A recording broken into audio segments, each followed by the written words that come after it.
afternoon. Good afternoon. My name is Seema Rahman, and I'm a board member over here at the Islamic Center of Long Island. Thank you so much.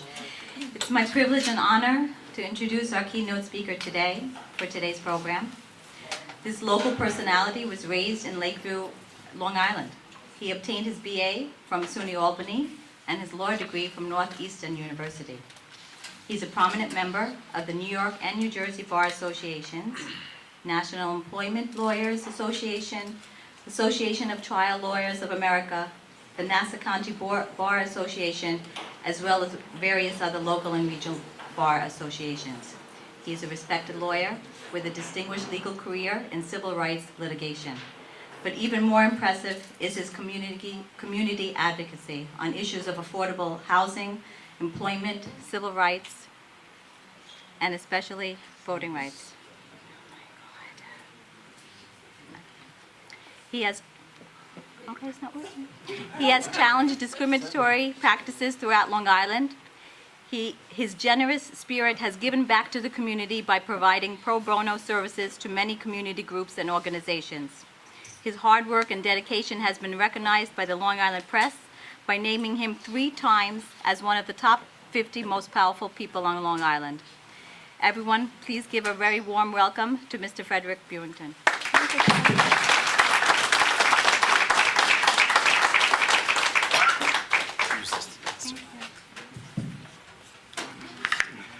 Actually, I don't need it. You may. But before you start, we do have a token gesture of a few gifts for you as well. And if I could please invite some of the board members up to the podium. Dr. Farouk Khan, Sajid Shah, Jamil Khan, Dr. Afzal, Dr. Irfan Amin. Who's the last one?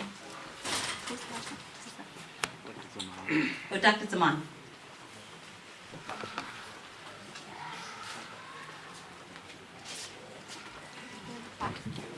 Have the plaque? No, you. Oh, he's coming as the last one.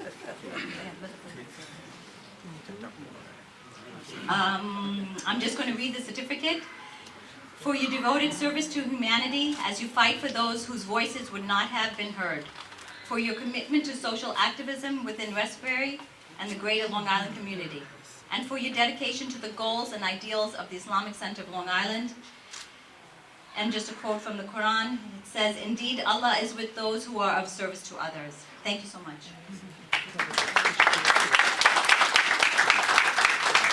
And yes, and we do have the shawl for you as well. Yes, it's just over. It's just a man.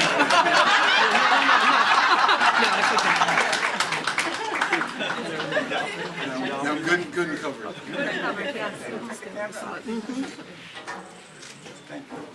Thank you. Thank you. That's good.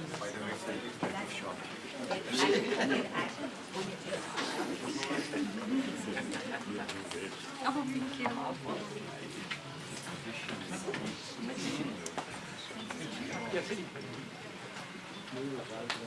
Assalamu alaikum. I am so pleased to be here with you this afternoon. We stand together on holy ground, recognizing that it is important as we come to a place such as this that we speak truth.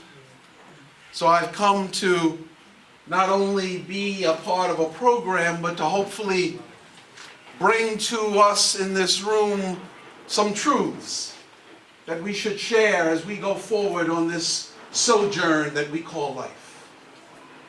I start out by saying thank you. Thank you for being invited to be here. To the Islamic Center, where I have many friends, I say thank you. Because the peace that I have when I am with members of this house is one that I carry many places. I just came back from Côte d'Ivoire on the continent of Africa, and I saw people that looked like me and spoke a different language, but they did not know my story. I traveled to the Democratic Republic of the Congo just some years ago, and I watched that continent and that country, which was in such disarray over civil war, and they could not speak to each other because they spoke 145 different dialects, and the North could not speak to the South. So when I stand before you, I come with gratitude in my heart that we are speaking with one another, that we are sharing with each other, and we have the ability to be in this place together. I also want to stop and make sure that my sister and my friend and my confidant, Dorothy Gooseby, is recognized in a very special way. For you see, she found it not robbery to allow me into her living room on a very, very warm July day in 1988. And from that conversation with Dorothy L. Gooseby and Jay Gooseby, who is looking down right now and saying, God bless you, a movement began. For on August 8th, 1988, the case of Gooseby versus the town of Hempstead was filed. It was the first civil rights, voting rights case filed, let's call it, up south. And everybody said, well, there's nothing wrong in New York. You have the ability to elect candidates of your choice. And we said, hogwash. And we proved in 13 years of litigation, my sister, 13 years of litigation, that African Americans in the town of Hempstead have been systematically deprived of their civil rights. But for Dorothy Gooseby and Sam Prelo, God rest his soul, we wouldn't have people that would stand because everybody was afraid. Fear is a gripping factor. Fear can control men and women and bring them to their knees, but not Dorothy Gooseby. She stood face to face with the tide and said, I will push back. So, Dorothy, you found it not robbery, so I'd like to give you a gift, something that you do appreciate. I'm going to ask Jeanette Berry to come and speak to you before I actually speak to the rest of the group.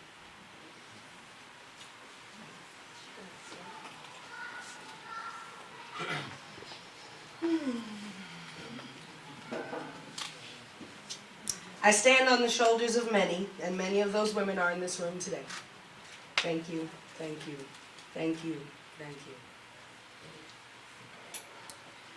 If I can help somebody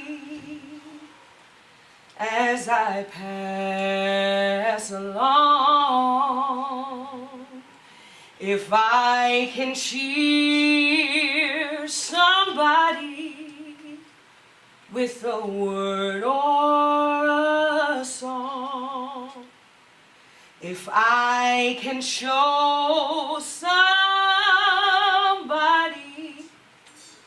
who is living wrong, then my living shall not be in vain.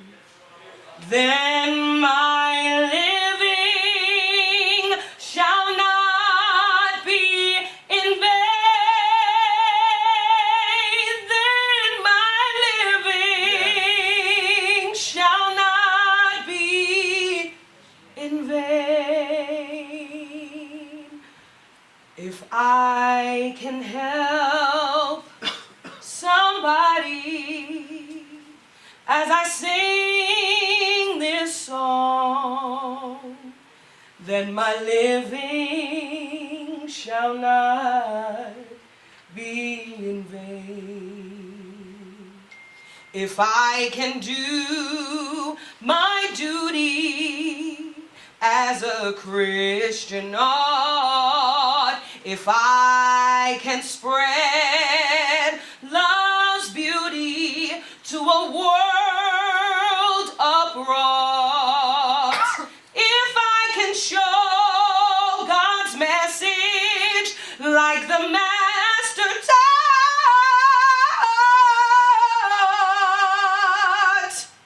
then my living shall not be in vain. Then my living shall not be in vain.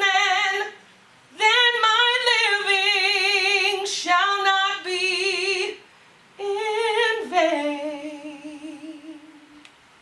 If I can help somebody as I pass along, then my living shall not be in vain.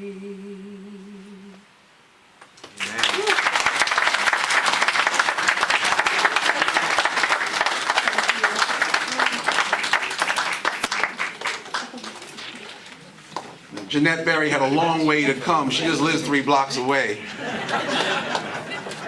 But isn't God good to give such a talent to one of his daughters? Thank you so much, Jeanette. They chose life. The choice of life was made manifest by deciding to seek healing over possible extinction. They chose life.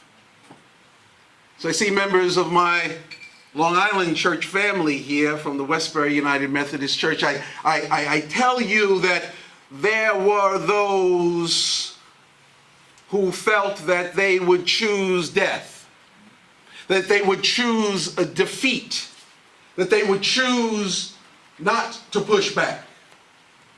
But they chose life. Healing over possible extinction. Healing over possible annihilation. Healing, Delroy. These people were resilient, and they rose up against all odds, and they faced, even as we look back in history, the most vicious form of bondage known to mankind. Slavery had been old and worn by the time it got to the shores of the islands to our south and then this North America. But it was more vicious than the Roman form of slavery. It was more vicious than every aspect of slavery known, because the people that they enslaved were not people. They treated them not with any resolute right, but they treated them as though they were cargo. Treated as though they were less than the animals that lived in the pens. Because you see, when an animal misbehaved, they didn't take them out and maim them. But that was part of the reality that those who came from those shores of Africa experienced as they came as cargo in the hull of a boat. Those who were kings and queens, just like Betty Hilton is today. Leaders among leaders, raising great nations, known far and wide as the cradle of civilization. But yet they were minimized, to the degree that they were told that they could not have their language. To the degree that they were told that they could not foster their own growth by learning basic human truths. They chose life. I stand before you because there was no medicine for you except for death. For we cannot have you infecting our entire herd. Oh, yes, these words cut deep. But if we don't speak truth, we can never have the conversation.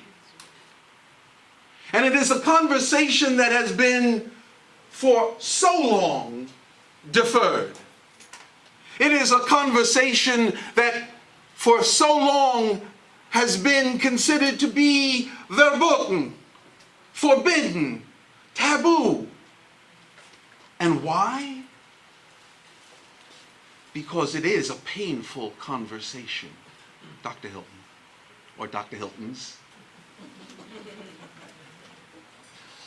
The painful conversation that no one still has agreed to have. Why? Well, first of all, there was never permission given for anyone to have a common language. A common language about what happened to the children of the diaspora. It was never given permission to allow anyone to say that when we talk about slavery, we need to talk about it as though it was something that cut deep into the grain of America, not just black people. They chose life.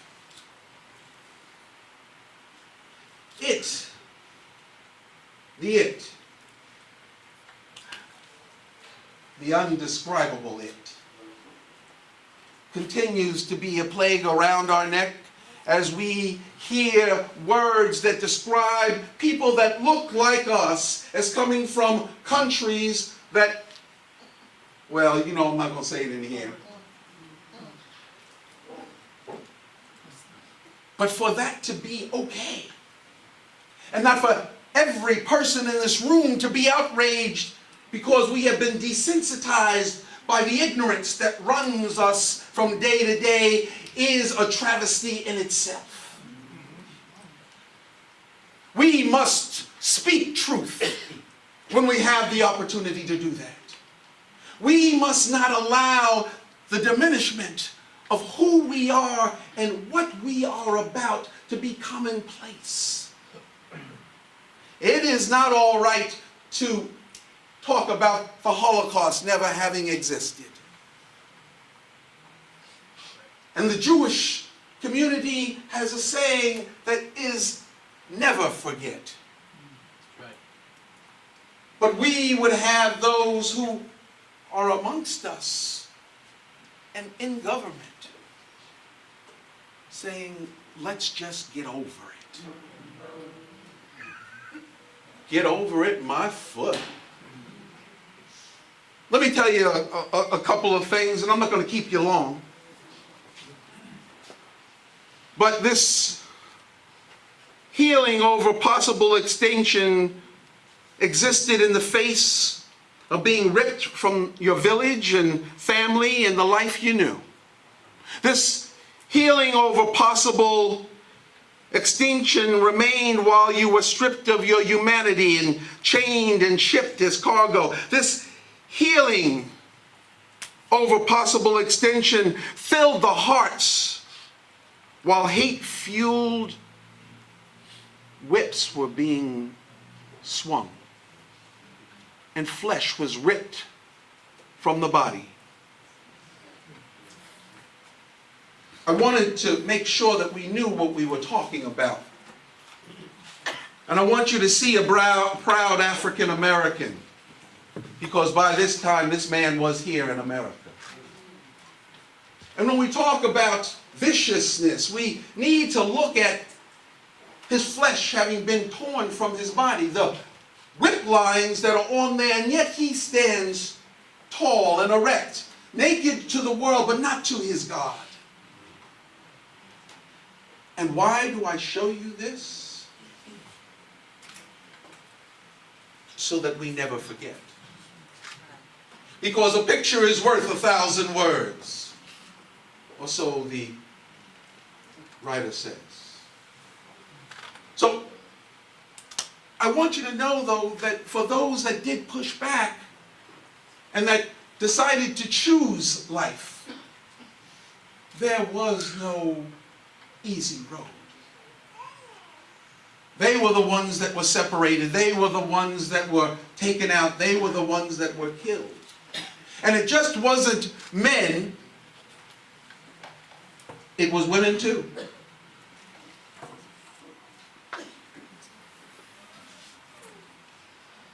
Women slaves that decided to speak, that decided to not obey,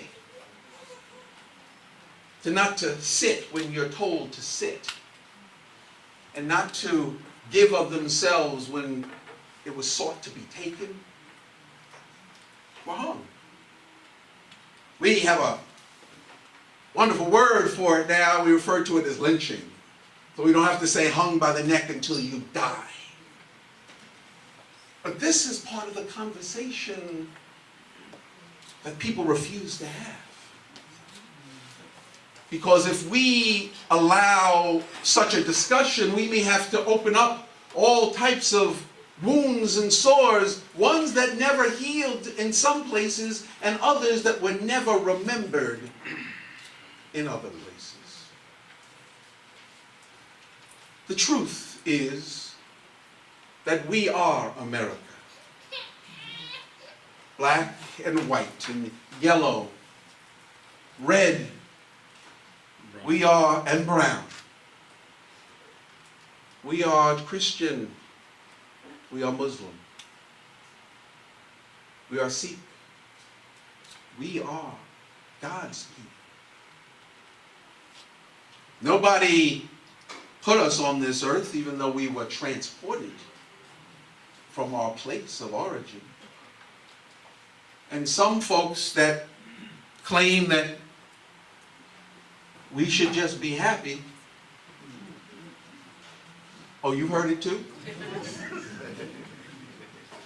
Some folks that claim we just should be happy need to have a sit down. That's what my mother used to call it. Doc talked about my mom. She used to say, we're going to have a sit down right now. And that meant that I was about to be, as my Uncle John used to say, educated. But in that time, perhaps it's important for us to know that this healing over possible extinction comes from an oral tradition. And as we have our poetess here, I thank you, Renee, for your words, because you helped set the stage. Healing over possible extinction that drove to ingenuity to invent and create the blood bank. Healing over possible extinction that created the filament for the light, even though most folks think it was all one stream of invention. Healing over possible extinction that led to, and this one, as I did my research, was just blew my mind. Anybody been to the movies lately? Yeah. And you saw Panther? Some of y'all saw Panther? How many of you seen movies in 3D? Anybody seen 3D? You know who invented the 3D glasses? A sister. I didn't know that.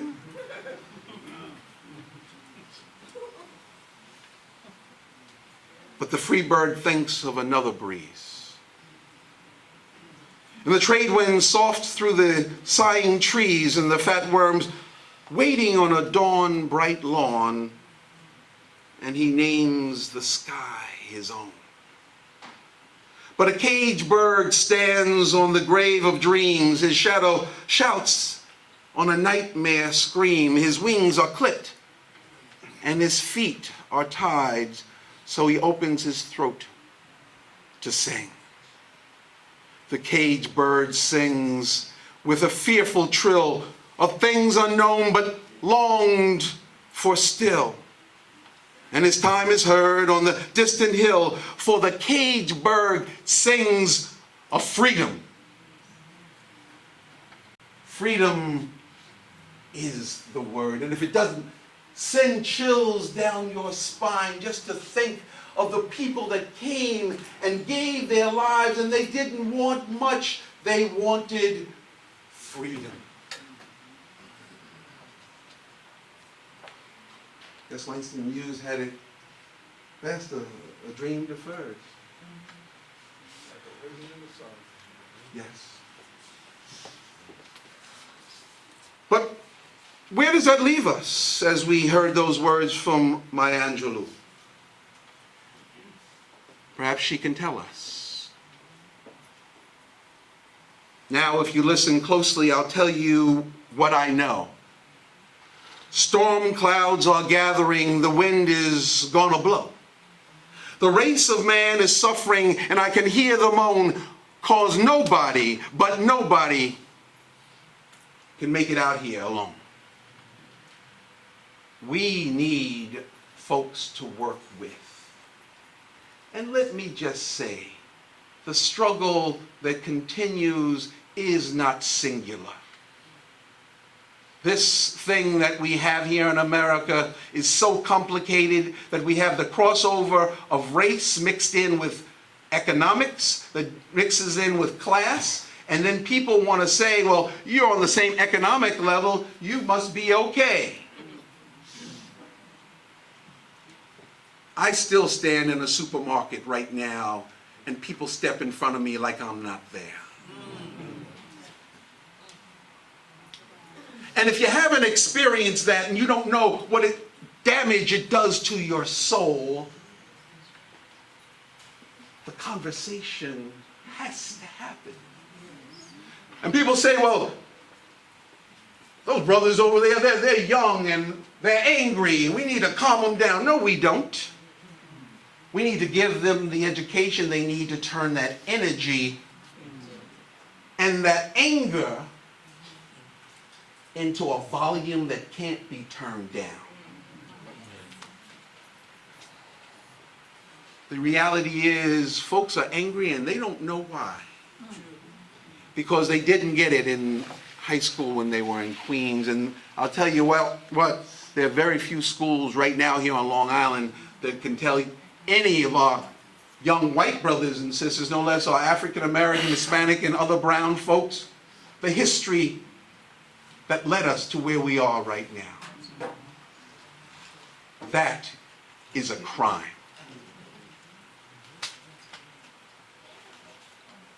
Out of the huts of history and history's shame, I rise. Up from a past that rooted in pain, I rise. I am a black ocean, leaping and wide, welling and swelling I bear in the tide, leaving behind nights of terror and fear. I rise into a daybreak that wondrously is clear. I rise, bringing the gifts that my ancestors gave. I am the dream and the hope of the slave. And still, I rise. I rise. I rise. Those words of Maya Angelou remain etched in my heart on a daily basis. Why? Because I choose life. Because my ancestors chose life. Even in the face of dogs hunting them down and tearing them into shreds, I choose life. And what is it that this life choice is made of? Healing over possible extinction.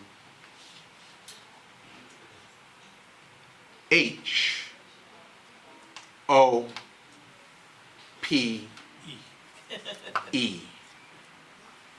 I keep hope in my heart. For without hope, our ancestors, every single one of them, would not have survived. In God's name, I say thank you.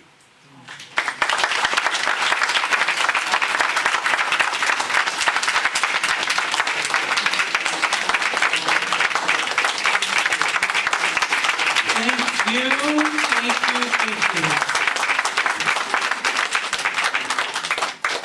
That was wonderful.